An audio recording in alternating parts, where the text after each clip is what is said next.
स्वागत है real news में आप सभी का और मैं हूं आपके साथ चंदन जायसवाल। बिहार की प्रमुख खबरों के साथ एक नजर आज की सुर्खियों पर। पूर्वी चंपारण के मधुबन में बड़ा सड़क हादसा, अनियंत्रित कार ने 10 लोगों को रौंदा, 3 की हालत नाजुक। गोपालगंज में फाइनेंस बैंक में अपराधियों ने की भीषण लूट, कर्मियों को शौचालय में बनाया बंधक, टीम लीडर को मारी गोली। चकिया में एसबीआई के सीएसपी संचालक से अपराधियों ने की लूटपाट, अपाची और पल्सर मोटरसाइकिल से आए बदमाशों ने दिया घटना को अंजाम। मोतिहारी पुलिस ने रक्सौल में जाली नोट के कारोबार का किया खुलासा, 4 कारोबारी के साथ पुलिस ने 4,13,000 जाली नोट को किया है बरामद। साथ ही नोट छापने की कई उपकरण को किया जब्त। सीतामढ़ी में पेट्रोल पंप के नोजल मैन से अपराधियों ने की लाखों की लूट, गोली मारकर किया जख्मी। शिवहर पुलिस ने सीएसपी लूट कांड का किया उद्भेदन, 2 अपराधियों और लूट के सामान के साथ 23,000 रुपए को किया बरामद। नरकटियागंज में व्यवसायी का अपहरण कर मामला निकला झूठा, पत्नी को धोखे में रखकर अपहरण का किया था नाटक। मोतिहारी जिला प्रशासन की मदद से 2 महीने बाद पहुंचा प्रवासी मजदूर का शव अपने वतन। मृतक अरबाज आलम का पार्थिव शरीर उसके घर पहुंचते ही पूरा गांव हुआ गमगीन। जिला प्रशासन को दिया परिवार वालों ने धन्यवाद।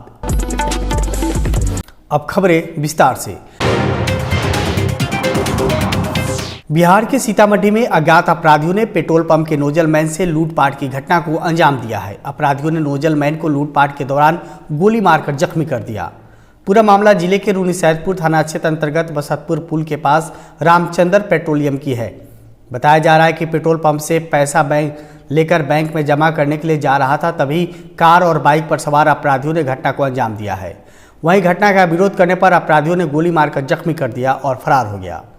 वहीं घटना के बाद आनंद फानन में पेट्रोल पंप कर्मियों द्वारा जख्मी को शहर के निजी क्लिनिक में भर्ती कराया गया है, जहां इलाज चल रहा है। पेट्रोल पंप के मैनेजर रतन लाल राय ने बताया कि 2 दिन का कैश करीब 10 लाख रुपए आसपास की राशि थी, जिसे लेकर जा रहा था। तभी एक कार और बाइक पर सवार अपराधियों ने घटना को अंजाम दिया और सभी अपराधी मुजफ्फरपुर की ओर फरार हो गए। बसतपुर में वो पुल पर घेर के इसको पैसा छीन लिया, आनाकानी करने पर गोली मार दी। कितना की लूट है आसपास? कितने की लूट है? अब लूट तो हम तो इसको लेकर के चले आए हैं। कल और आज दोनों का कैश था जी। लमसम कोई आंकड़ा? लमसम वही 10 के आसपास होगा। 10 लाख। ये नोजल मैन है? नोजल मैन है जी। आपका क्या नाम हुआ? रतन लाल राय। मोतिहारी जिला प्रशासन की मदद से 2 महीने बाद प्रवासी मजदूर का शव अपने वतन पहुंचा है। जिले के बंजरिया थाना क्षेत्र अंतर्गत सिसवनिया का रहने वाला अरबाज आलम का पार्थिव शरीर उसके घर पहुंचते ही पूरा गांव गमगीन हो गया। परिजनों ने बताया है कि अरबाज का 6 माह पहले मजदूरी करने सऊदी अरब के जिहाद गया था। बीते 6 दिसंबर 2023 को काम करने के दौरान उसकी दुर्घटना में मौत हो गई, जिसकी सूचना परिजनों को फोन के माध्यम से मिला। जिसके बाद से मृतक अरबाज आलम का शव अपने वतन मंगवाने के लिए परिजनों ने मोतिहारी श्रम अधीक्षक सत्यप्रकाश से सहारा लिया। फिर श्रम अधीक्षक सत्यप्रकाश ने प्रयास करते हुए मृतक के पार्थिव शरीर को सऊदी अरब के जिहाद से निःशुल्क मंगवाया और उसके परिजनों को सौंप दिया गया। वहीं बिहार राज्य प्रवासी मजदूर दुर्घटना अनुदान योजना 2008 के अंतर्गत अनुदान दिलाने की कार्रवाई की जा रही है। करंट लगने से वहाँ मौत हुआ था सऊदी अरब में 6 दिसंबर को जी। आज 58 दिन के बाद आया है। मेरा बेटा सऊदी गया था, वहाँ पे मौत हो गया है, ठीक है। और वो बताया लो कि आपका लड़का का करंट से मौत हो गया है। आज हो गया मैंने 6 तारीख के मौत हुआ था, 2 महीना हो गया माने मोटा मोटी। 2 महीना पहले मौत? हाँ, 2 महीना पहले मौत हुआ। आज बॉडी भेजा है, बहुत मुश्किल के बाद में कंपनी बॉडी भेजा है, 1 रुपया भी नहीं दिया है। FAB कोई कंपनी है, उसमें उसका लाइट लगने से मौत हो गया। तो उसके बाद वो कुछ कार्रवाई किया, बाद में वो इनकार कर गया कि हमारे लाइट पे से नहीं मारा है, वो दूसरे जगह जाके मारा है। वो कंपनी वाले झूठ बोला है। और इधर हम भी उधर साथ में थे, उधर उनके साथ में हम भी आए हैं। उसके बाद जो उसका इंश्योरेंस होता है, वो इंश्योरेंस का पैसा नहीं दे रहा है, बोलता है वो हमारा काम नहीं था, दूसरे काम था। काम उसी के साथ है, 4 गवाह भी था, कंपनी वाला इनकार कर गया है। मोतिहारी शहर के समाजसेवी और शिक्षाविद यमुना सिकारिया ने वित्त मंत्री निर्मला सीतारमण द्वारा पेश की गई छठे बजट को विकासशील बजट बताया है।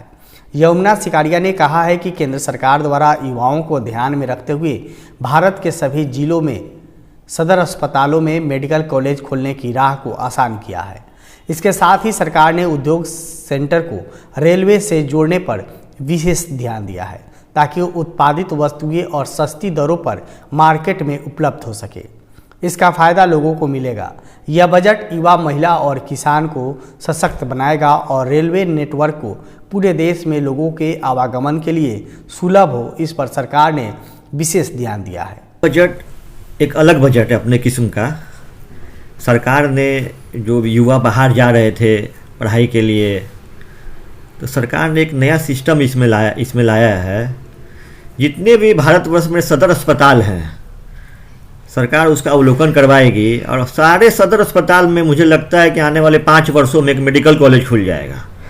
इसके लिए अलग कमेटी बनाई गई है जो नियम के शर्त को पूरा करते हो या कम बेसी हो, सरकार सभी सरकारी अस्पताल में मेडिकल कॉलेज खोलने जा रही है ताकि हमारे युवा बाहर नहीं जाए। सरकार ने वस्तुओं की कीमत को सस्ता करने के लिए उद्योग व्यापार को, उद्योग जगत को रेलवे नेटवर्क से जोड़ने की जो कोशिश की है, इसकी मैं सराहना करता हूँ। अगर रेलवे से हम लोग का माल की ढुलाई होगी तो सस्ते दर में माल जनता के बीच में मार्केट में उपलब्ध हो पाएगा। इसका फ़ायदा लोगों को अभी तो नहीं लेकिन भविष्य में मिलेगा। शिवहर में बीते दिनों हुई सीएसपी लूटकांड का खुलासा एसडीपीओ अनिल कुमार ने किया है। गुप्त सूचना के आधार पर सीतामढ़ी जिले के गाढ़ा थाना क्षेत्र से 2 अपराधियों को हथियार के साथ गिरफ्तार किया है।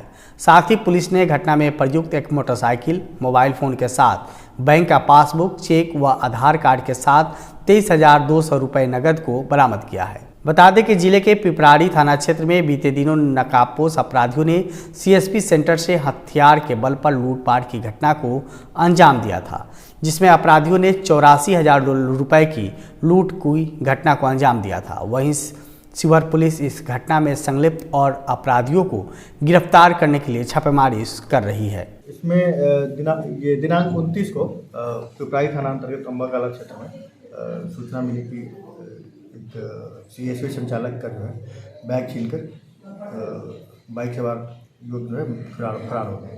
तत्काल जो है सूचना मिलने पर थानाध्यक्ष पिपराही मैं स्वयं घटनास्थल पहुँचे।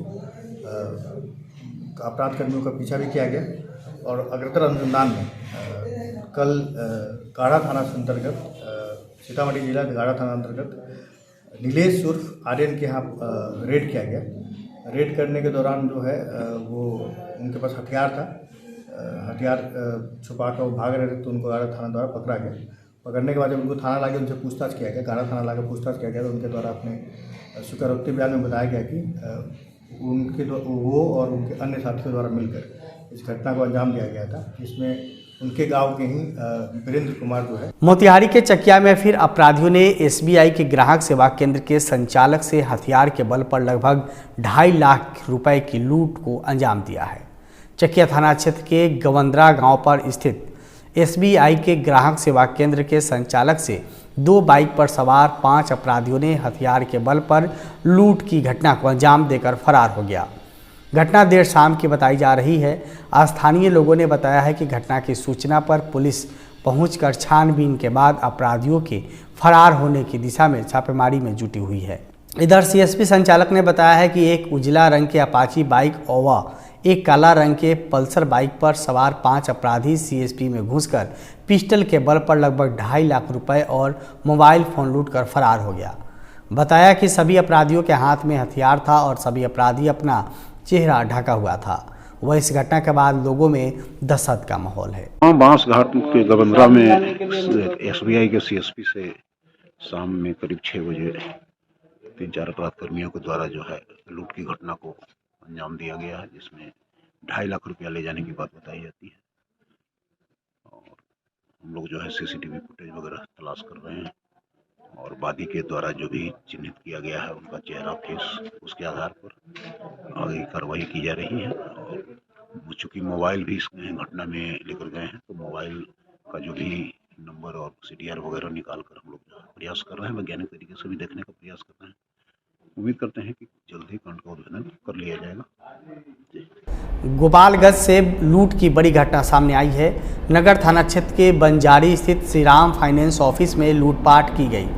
5 की संख्या में आए बदमाशों ने कर्मियों को शौचालय में बंद कर लूटपाट करने की कोशिश की। हालांकि कर्मियों के पास से 10,000 रुपये ही लूट पाए। इस दौरान टीम लीडर के पैर में गोली मारकर घायल कर दिया। वहीं जख्मी कर्मी को सदर अस्पताल में भर्ती कराया गया है। बताया जा रहा है कि अगले सुबह 2 बाइक पर सवार 5 अपराधियों ऑफिस में एकाएक धावा बोल दिया। कुछ लोग हेमलेट लगाया था तो कुछ रुमाल से मुंह बांधे हुआ था। लोग कुछ समझ पाते तब तक हथियार लेकर ऑफिस में अंदर घुस गया। हथियार के बल पर सभी कर्मियों को एक जगह ऑफिस के शौचालय में बंद कर दिया और कर्मियों के पास में रखे 10,000 रुपये लूट ले गया। इस दौरान कंप्यूटर को भी क्षतिग्रस्त कर दिया। विरोध करने पर टीम लीडर के पैर में गोली मार दी। वहीं मैनेजर प्रवीण चौबे ने बताया है कि 4-5 की संख्या में हथियार से लैस होकर अपराधी पहुंचे थे। सूचना मिलने के बाद सदर एसडीपीओ पहुंचकर छानबीन कर रहे हैं। पहले ही घट रही थी, उसके बाद मैं यहाँ प्रवेश जैसा ही किया वैसा ही मेरे कनपट्टी पर सटा करके बाथरूम में ले जा करके बंद कर दिया। मेरा मोबाइल, पैसा और चाबी सब लेके चला गया। वहाँ फाइनेंस वाला में श्री राम फाइनेंस में वहाँ जाके हमको कनपट्टी पर सटा के ले गया। वहाँ हमको 2-4 जन मारा, चाबी छीना, पैसा छीन लिया, सब मोबाइल तोड़ दिया मेरा। आज प्रातः में लगभग 10 बजे के आसपास कुछ 4-5 की संख्या में अपराधी आए थे जो कि श्री राम फाइनेंस पे फायरिंग उन्होंने किया। लूटपाट की मंशा से वो लोग आए थे लेकिन लूटपाट में सफल नहीं रहे, जिसमें कि पुलिस अधीक्षक महोदय द्वारा एक स्पेशल टीम का गठन किया गया है और इसकी जांच में लगे हुए हैं। जल्द ही इस कांड का उद्भेदन किया जाएगा। जिले से सटे नेपाल और भारत सीमावर्ती शहर रक्सौल से 4,13,000 जाली नोट के साथ 4 लोगों को मोतिहारी पुलिस ने गिरफ्तार किया है। रक्सौल के ब्लॉक रोड से जाली नोट छापने वाले प्रिंटर के साथ जाली नोट, पेपर, इंक और उसके कई पार्ट्स को बरामद किया गया है। सभी आरोपी बिहार के सिवान जिले के रहने वाले बताए जा रहे हैं, जो सिवान के अलग अलग जगहों का निवासी है।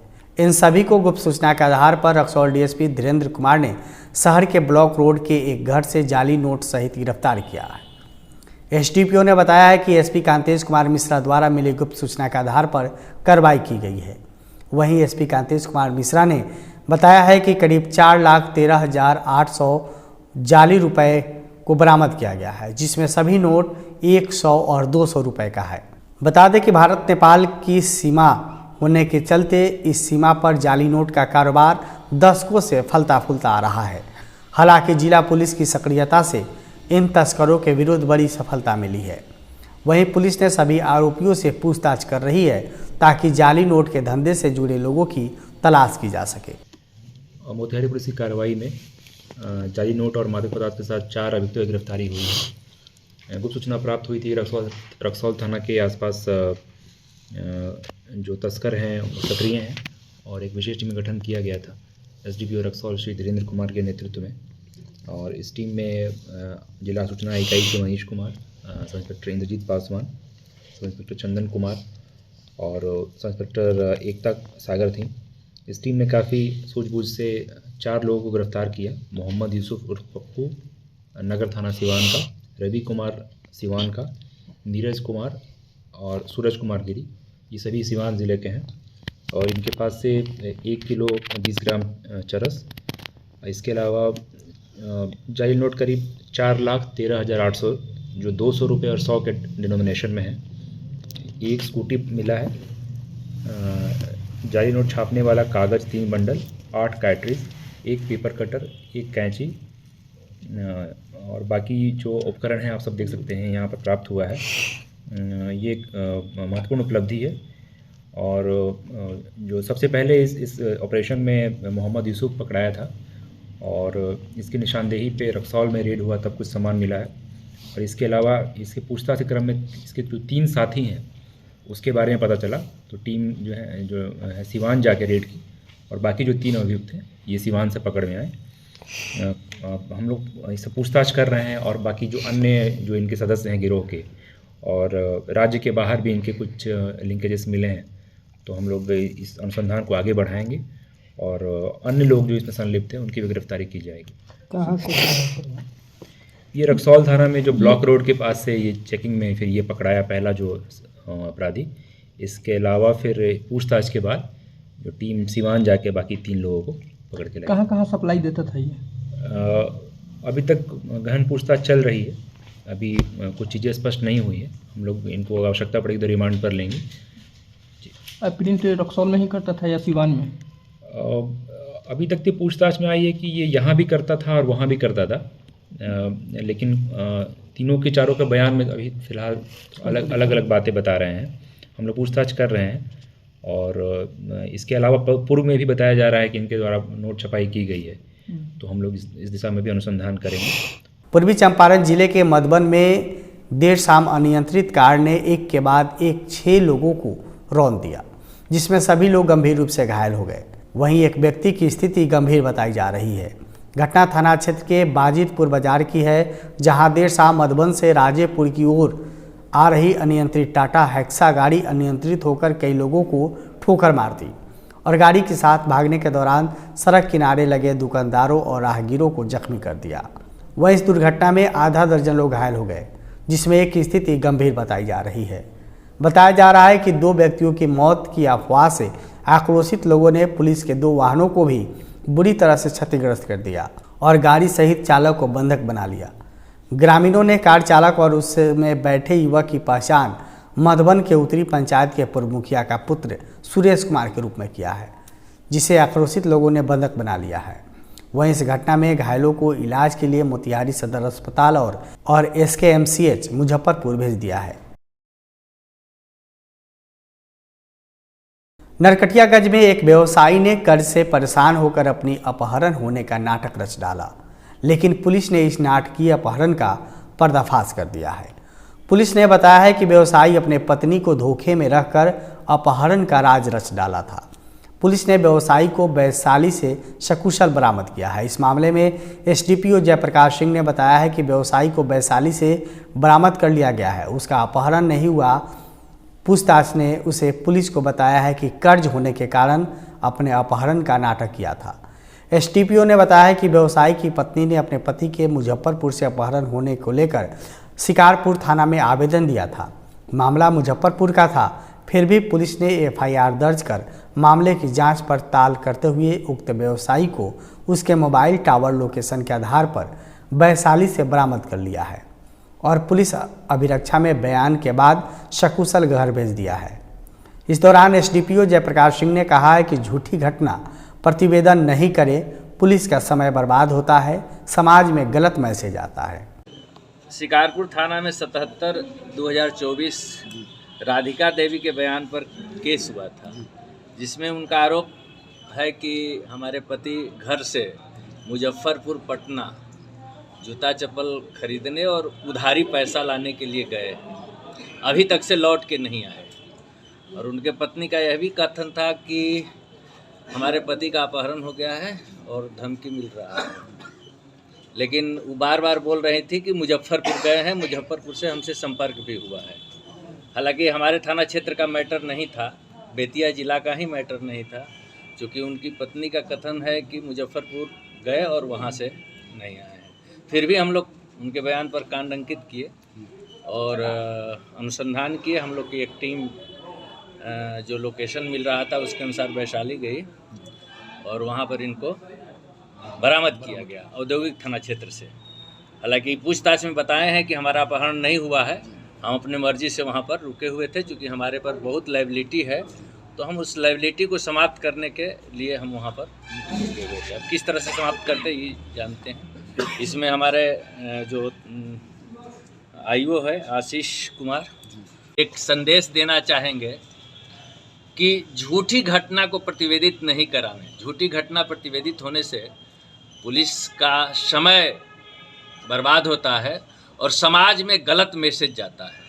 तो आप लोग के माध्यम से हम चाहेंगे कि पर भी प्रचार प्रसार होना चाहिए कि झूठी खबर, झूठी घटना दर्ज नहीं कराना चाहिए। सर हम गए तो वहाँ पे सामान खरीदने गए, फिर उधर शायद मेरे ऊपर कर्ज था 7-8 लाख रुपये, तो मैं सोचा कि वहीं से शिफ्ट हो जाते हैं, वहीं पे हम अपना दुकान करके कुछ आगे कोशिश करते, फिर घर पे खबर देने के बस से। मोतिहारी शहर के उद्योगपति और समाजसेवी शंभुनाथ सिकारिया ने वित्त मंत्री निर्मला सीतारमण द्वारा पेश की गई बजट पर टिप्पणी किया है और कहा है कि देश की प्यासी जनता का विश्वासी आशावादी बजट है। आंकड़ों के इस खेल में भविष्य की कल्पना के तहत किसने क्या खोया, किसने क्या पाया, किसी को समझ नहीं आया। वर्तमान में जनता राम राममय हो गया है और तृप्त है और भविष्य की कल्पना राम में कर रही है। और क्या कुछ कहा इन्होंने, सुनिए। देखिए साहब, प्यासी जनता का विश्वासी आशावादी बजट है और किसको क्या फायदा और नुकसान है इसकी तुलना करने की अब आवश्यकता नहीं है। सारी जनता राममय हो चुकी है और विश्वास पर, आशा पर अपने इस बजट में भविष्य का आकलन वह कर रही है, पर आंकड़ों के इस बजट में प्राकलन नहीं बना पा रही है। मेरी 67 वर्ष की उम्र में इतना बेहतरीन खूबसूरत बजट न कभी आया था और आगे की तो पता नहीं संभावना है या नहीं। सर, चुनाव सर पे है और ऐसे में ये बजट काफ़ी महत्वपूर्ण है, तो चुनाव के परिप्रेक्ष्य में आप इसे किस तरह देख रहे हैं? देखिए, बजट से चुनाव का कोई गजट नहीं होता। आम जनता के प्रति आज की तारीख में चुनाव ने अपना एक अलग डाइवर्सन ले लिया है। सिर्फ आम जनता रामलला के आगमन से इतनी प्रसन्न है कि यह बजट उससे बहुत पीछे छूट गया। अब बजट पर आम जनता का कोई ध्यान नहीं है। मैंने पहले ही आपको बता दिया था कि प्यासी जनता के लिए विश्वासी आशावादी बजट है। पूर्वी चंपारण के ढाका में फिर चोरों ने उत्पात मचाया है। ढाका के आजाद चौक पर स्थित Jaiswal battery and electronics goods दुकान में बीती रात चोरों ने लाखों रुपए की सामान सहित नगद रुपए की चोरी की घटना को अंजाम दिया है। चोरों ने दुकान के अंदर चोरी कर बाहर निकलते वक्त शटर में ताला मारकर फरार हो गया। वहीं जब आज सुबह दुकान खोलने गया व्यवसायी तो दुकान के ताले की जगह दूसरा ताला लगा देखकर हैरान हो गया। फिर आसपास के व्यवसायियों की इसकी सूचना लगी तो पता चला कि दुकान में भीषण चोरी की घटना को अंजाम दिया गया है। वहीं इस घटना के बाद मौके पर पहुंची पुलिस छानबीन कर रही है।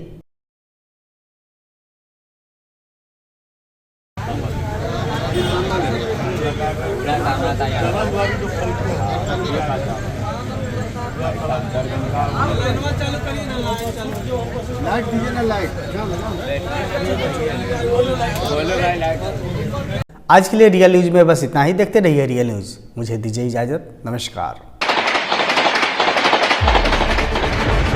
खबरों की फास्ट ट्रेन में हो जाइए सवार। 30 मिनट में बिहार झारखंड की हर खबर, राजनीति, अपराध, खेल, मनोरंजन से लेकर व्यवसायी जगत पर नजर। आधे घंटे में 30 बड़ी खबरें। देखिए रियल न्यूज बिहार पर रोजाना रात 9 बजे।